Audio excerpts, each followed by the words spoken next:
When something is important enough, you do it even if the odds are not in your favor. If you get up in the morning and think the future is going to be better, it is a bright day.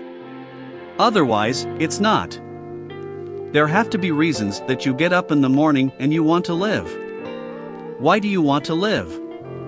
What's the point? What inspires you? What do you love about the future? If the future does not include being out there among the stars and being a multi-planet species, I find that incredibly depressing.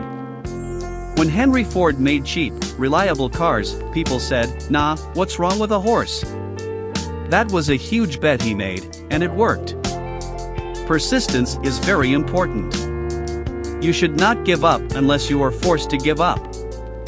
It's okay to have your eggs in one basket as long as you control what happens to that basket.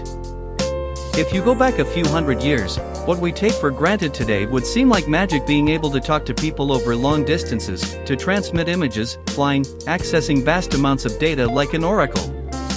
These are all things that would have been considered magic a few hundred years ago. We're going to make it happen. As God is my bloody witness, I'm hell-bent on making it work. The first step is to establish that something is possible, then probability will occur. I think it is possible for ordinary people to choose to be extraordinary.